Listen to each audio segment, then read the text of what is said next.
Walters very badly, and then they also wanted Sophia Loren, but she turned it down because she wanted more money, and they also considered Elizabeth Taylor. So, let's talk about Joan freaking Collins. Not just a diva, not just Alexis Carrington. We're talking about a woman who turned glamour into armor and never blinked while walking through fire, in heels. From the outside, she's pure Hollywood royalty. Hair always perfect, diamonds brighter than your future, and that smile looks sweet until you realize it's hiding stories that would melt your mascara. But this isn't just some cutesy stars they're just like us segment. This is a full-on behind-the-scenes drama where the gowns are custom and the grudges run deep. Think of it like Dynasty, but real life and with sharper claws. Joan didn't just collect awards, she collected enemies. And not because she was messy, because she was fabulous. And fabulous always makes people uncomfortable. The real kicker? Every one of those red carpet photos, every glam magazine spread, was stitched together with battles she never asked for, but always won. If you think elegance is soft, Joan is here to remind you it can be a precision weapon.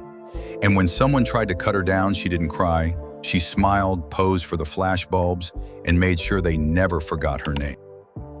Shirley MacLaine. When enlightenment meets a side-eye. Okay, here's where the real drama begins. Imagine it's the early 1980s. We're at a swanky Hollywood dinner party, one of those events where everyone's pretending to nibble caviar while secretly scanning the room to see who's more famous. Enter Shirley MacLaine, high priestess of past lives and Hollywood enlightenment, and somewhere in that candlelit buzz, Joan Collins, serving face and full Dynasty-level glam. Now, everything was polite on the surface, until Shirley dropped a comment that stopped Joan cold. A casual dig about soap opera actresses, tossed out like it was nothing. But Joan heard it, and it landed. This wasn't just shade, it was shade with spiritual seasoning. Wrapped in that "I've found my higher self" attitude, Shirley's words cut deeper than most diva meltdowns ever could. Joan didn't make a scene, she didn't throw wine, no dramatic exit. But that smile she gave, ice cold. From that night forward, things shifted. Every red carpet interaction was polite, sure, but distant. Think Cold War and couture. Joan never confronted her. She didn't need to. Her silence was a power move in itself. Because when you're Joan Collins, you don't fight fire with fire, you fight it with frost. Raquel Welch, A War in Heels. Now, if you thought the Shirley MacLaine drama was spicy, buckle up, because when Joan Collins met Raquel Welch, things went from cool tension to full-on stilettos at dawn. On paper, they should have been besties. Two breathtaking brunettes ruling an industry that only had room for one woman at a time. But instead of sisterhood, we got rivalry with rhinestones. It started with the tabloids, of course. Constant comparisons, magazine spreads asking who wore it better, like it was a fashion death match. But things escalated from passive-aggressive headlines to very real behind-the-scenes tension. Joan once confided that Raquel didn't just bring drama, she airmailed it to every set. Think diva energy turned up to 11, and Joan, she was not having it. The real explosion? A European film festival, red carpet packed, flashbulbs going wild. Joan's big moment was literally hijacked when Raquel timed her entrance to steal the spotlight. The photos look glam, but backstage, ice-cold silence and some seriously frosty side-eyes. For Joan, this wasn't just about ego, it was about respect. Raquel represented everything Joan couldn't stand. Chaos disguised as charm, vanity masquerading as ambition. And from that day on, their feud wasn't just personal, it was legendary. Bette Midler, the roast that left a scar.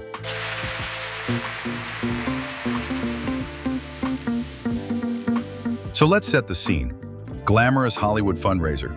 Champagne's flowing, everyone's dripping in diamonds, and Joan Collins, she's being honored for her decades of elegance, power, and philanthropy.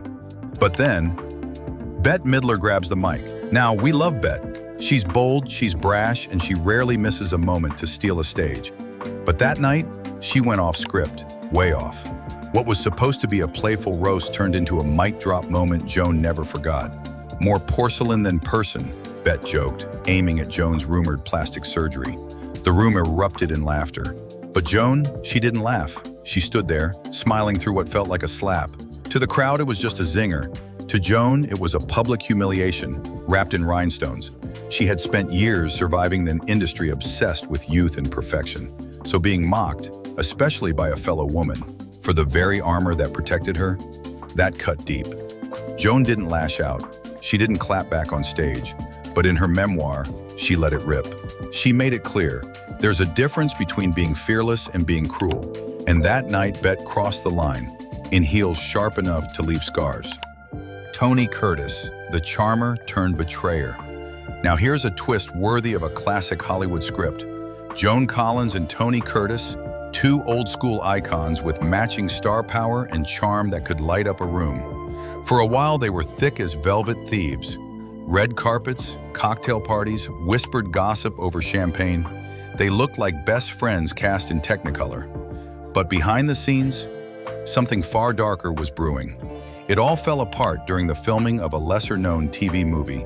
Joan showed up, professional as ever, but Tony, not so much. According to Joan, he started spreading rumors, painting her as difficult, demanding, even unstable on set. The kind of whispers that don't just sting, they stick, especially in an industry that's always hungry for a woman's downfall. What made it worse? Tony never denied it. He laughed it off in interviews like it was all just cheeky banter between friends. But Joan wasn't laughing. She felt deeply betrayed, not just by the gossip, but by the fact that it came from someone who once sat at her dinner table and toasted to her success. From that moment on, Tony wasn't just cut off. He was erased. No more calls, no polite hellos, just silence, sealed in sequins and ice. Sean Penn, the embodiment of modern disrespect. By the time Sean Penn entered the scene, Joan Collins had seen it all. Catfights, cold shoulders, red carpet sabotage. But nothing quite prepared her for the blunt force rudeness of a new Hollywood era. It was the early 2000s, at a Cannes afterparty filled with stars, sycophants, and enough ego to power the Riviera. Joan, ever the class act, approached Sean with a warm compliment. And then it happened. Mid-sentence, Sean turned his back and walked away. No smile, no nod, not even a half-hearted grunt. To him, it was probably nothing. To Joan, it was everything. That single moment became a symbol of everything she feared about the changing face of fame. No manners, no grace, no respect for the legends who paved the way. Joan had built a career on charm, poise, and knowing when to let the other person shine.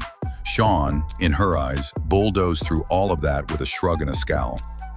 Later, she confided that she didn't feel snubbed as a celebrity. She felt invisible as a woman. To Joan, it wasn't just a personal slight. It was the funeral march of an era she had fought so hard to represent, and she never forgot it. Conclusion: glamour as armor, silence as revenge. So what do you get when you peel back the glitter, the gowns, and the dynasty-level drama? You find a woman who didn't just survive Hollywood. She mastered it with a velvet-gloved fist. Joan Collins didn't come to play nice. She came to play smart. Every feud, every icy glance, every silence held a purpose. These weren't just celebrity spats. They were power plays in an industry built to underestimate women like her. Shirley MacLaine dismissed her. Raquel Welch tried to outshine her. Bette Midler mocked her. Tony Curtis betrayed her. Sean Penn ignored her. But Joan remembered. Not with petty Instagram posts or tell-all interviews, but with posture, grace, and carefully chosen words in her memoirs. That's the real tea. She let time do the talking while keeping her crown polished. Because Joan Collins doesn't hold grudges, she frames them, like trophies. Proof that she didn't just endure the backstabbing, she turned it into her legacy. In the end, her real power wasn't in how she looked. It was in how she never let anyone rewrite her story. Joan didn't just wear glamour, she weaponized it. And if you came for her, you better believe she came dressed for war.